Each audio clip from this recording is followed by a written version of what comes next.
All things being equal, I'd rather be in Philadelphia.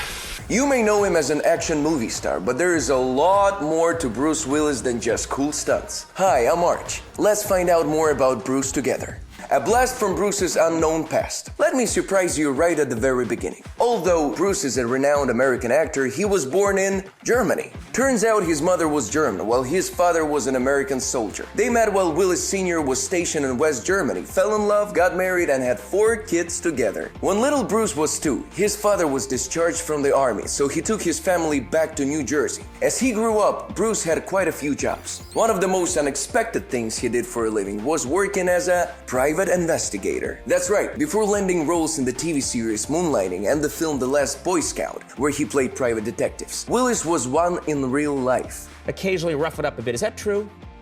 It is true. Can you believe that? I wonder what his life would be like now if he had remained at that job. Besides investigating his clients' private affairs, Bruce also worked as a security guard. And he was also a bartender at New York City bar. And since he's Bruce Willis, he wasn't just another bartender. He reportedly was the best one in New York. Bruce could keep the show going throughout the night and endlessly entertain everyone around him. Well, we've always known that he has a good sense of humor, right? But even though he was so good at it, Willis didn't plan on tending the bar for the rest of his life. He wanted to become an actor. And it wasn't only a little boy dream of being rich and famous. Bruce pursued acting because it helped him overcome his stutter. He realized that when he'd get up on stage, his speech impediment would go. When I stepped off the stage, I started stuttering again, the actor recalled. Bruce decided that it was a miracle, and since he was a private detective, he decided to investigate more, meaning that he'd go on and become a famous actor who, surprise, doesn't stutter at all. That's how it all began. And you know what followed next.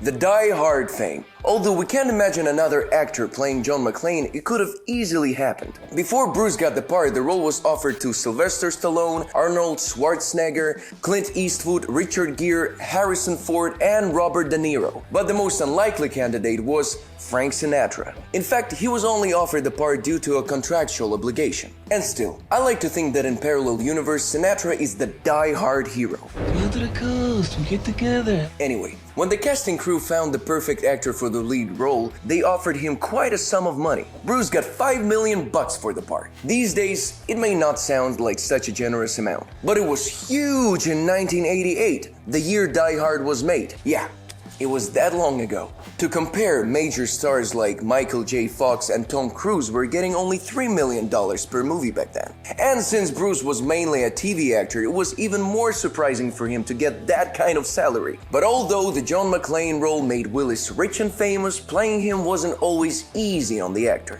Remember the infamous table scene? The one where John shoots the bad guy from under the table? Thanks for the advice. The gunfire was so loud while filming it that Bruce became nearly deaf in one ear. Due to an accident on the first Die Hard, I suffered 2/3 partial hearing loss in my left ear and have a tendency to say, "What?" The actor shared in The Guardian. Harsh. But almost no movies as packed with action scenes as Die Hard can go without injuries. So Bruce had to be ready for anything to happen, especially since most of the explosions in the film were real. It is intense. It's almost, you know what, almost too intense. So we can say that he got off easy. Was it worth it? Well, Die Hard became a classic movie and catapulted Bruce as an action movie star. Since he had mostly played comedic roles before that, he completely changed his career. Surprisingly, at some point in his life, Bruce said that he no longer wanted to be in action movies. We'll get back to it in a bit. Let's firstly see what he's been doing since he found fame. From an unfinished film to a lack of Oscars. It isn't always easy to work with people. Yes, Alex, I admit I'm not perfect. Bruce had quite a bad experience while working on a film, The Broadway Brawler, about a hockey player falling in love. After only 20 days of shooting, Willis, being the star and the producer, fired several people from the movie, including another producer, a cinematographer, wardrobe designer, and even the director himself. Reportedly, he did it due to creative differences. But even with another set of people, problems continued. The studio decided to just shut the movie down, so it never came out. And interestingly, since Disney was a parent company for the film studio, they decided to absorb the production costs in exchange for Bruce agreeing to play in 3 Disney movies. As a result, he appeared in some of the biggest hits: Armageddon, The Sixth Sense, and The Kid. So looks like that failed film was a blessing in disguise for him. right? Anyway, Willis could have appeared in another mega hit, the drama Ghost, starring his ex, Demi Moore. I was married to Bruce Willis for the first 3 Die Hard movies, which makes sense because the last 2 sucked. He was offered the role in Ghost but turned it down because he assumed that viewers wouldn't like to see a movie about a dead person. It looks like he changed his mind by the time he starred in The Sixth Sense. Whoops! I hope that wasn't a spoiler for you. Okay, back to Bruce. He has been in dozens of movies throughout his super long career, and so many of them became huge hits. And yet, out of the most prestigious awards, he has only received 2 Golden Globes and 2 Emmys. Bruce has never even been nominated for an Oscar. Does it seem like a lack of recognition to you? Well, Bruce couldn't care less. Here's what he said to GQ. "I don't think about it too much. It just always has seemed whimsical to me to think about it. You don't get an Oscar for comedy, and you don't get it for shooting people." Yep. That's right. But if you think that Bruce is only an actor, you're wrong. Throughout his career, Willis also managed to release a few musical albums and singles. Does Bruce Willis sing? Sadly, he does. Created an animated series and got to play in a video game before it was mainstream for famous actors. Quite diverse, huh? But this definitely isn't everything Bruce has been doing all these years. Despite his tight filming schedule, he still managed to build a family which has been in the spotlight ever since. Demi Moore, ex-wife and BFF. The two met at the premiere of the comedy action film Stakeout. And I'm glad we did. And I am glad we did.